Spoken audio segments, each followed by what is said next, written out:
Viața. Câtă vreme nu s-a închis poarta mântuirii, cât Iisus mai poartă în răni sângele iubirii, cât mai poate pâlpâi jarul sub cenușă, stai și ascultă.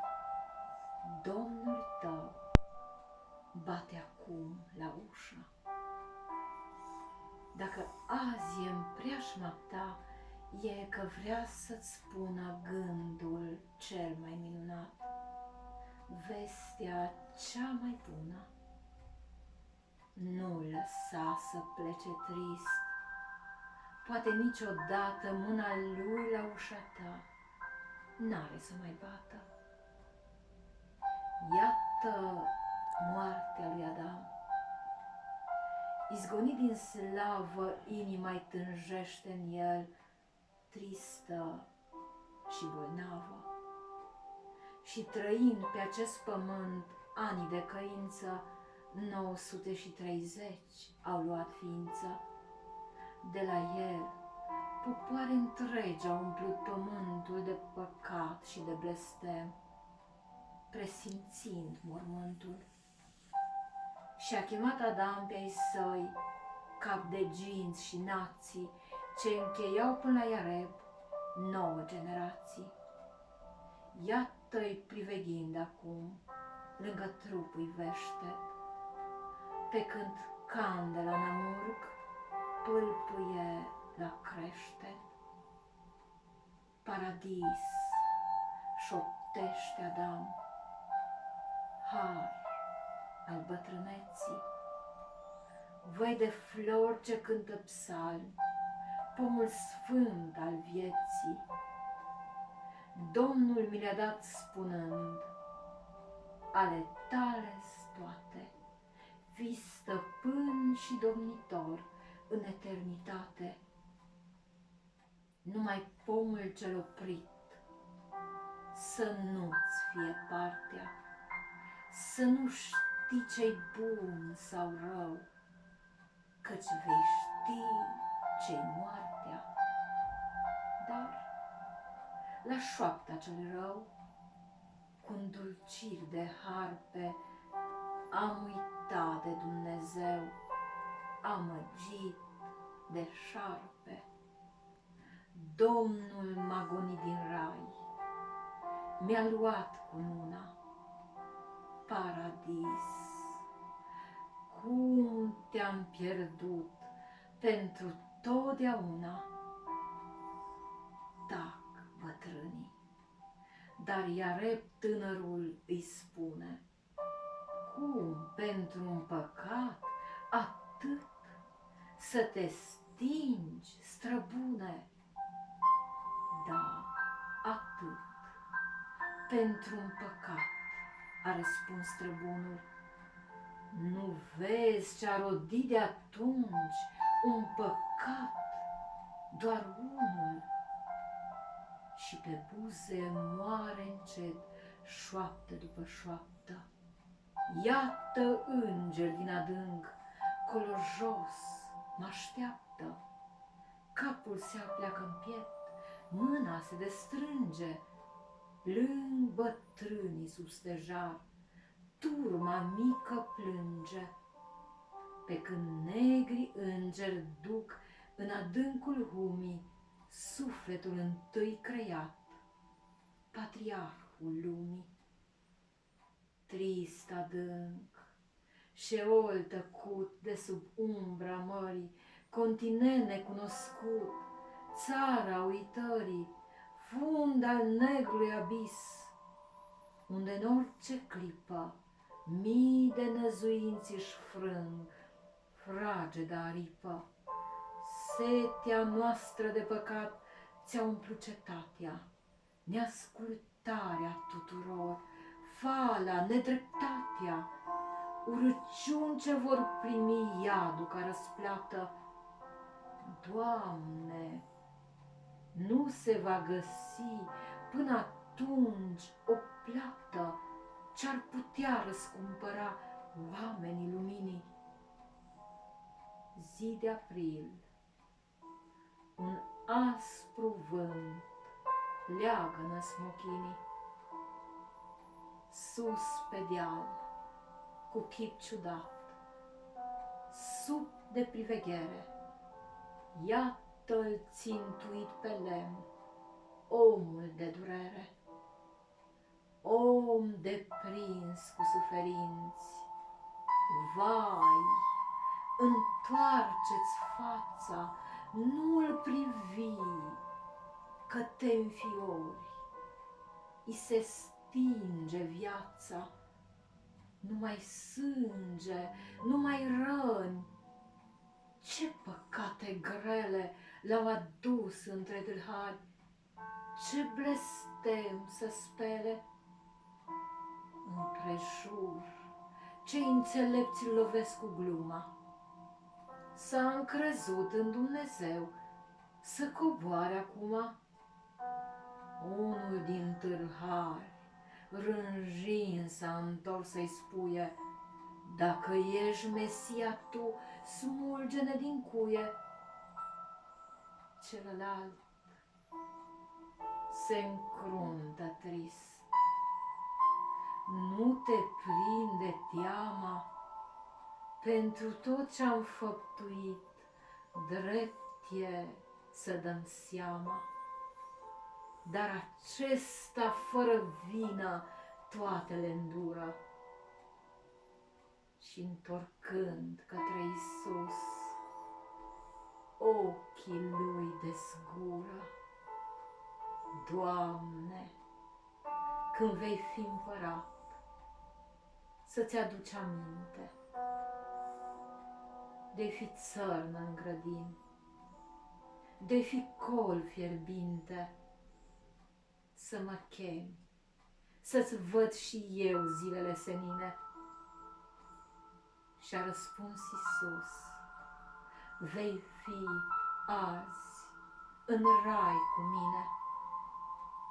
Numai tu, sărman tâlhar, vezi lumina sfântă, tu, opaițul cel stins, trestia cea frântă. Cum n-o văd cei înțelepți, doctorii, soborul, preoți? Nu vedeți în el răscumpărătorul? Când Avram a scos cuțitul, fiul spre a străpunge, Domnul a oprit. Destul, nu lovi, ajunge. Azi, când Domnul pentru noi fiul jertfește, nu se aude niciun glas dintre noi. Oprește, vai, acel ce ne-a creat să ne poarte vina. Orbi, voi nu strigați? Destul, El ne-a dat lumina. Voi leproși, ați și uitat trupul plin de sânge? Dacă voi nu veți striga, pietrele vor plânge. Paturile în care trist au zăcut ologii, colbul în care l-așteptau orbii sinagogii, cârjele rămase în drum, peștii din pustie, giulgiurile ce-au rămas goale în sicrie. Cum? Să moară chiar Iisus, El, cel fără pată? Dar a mai iubit ca El cineva vreodată?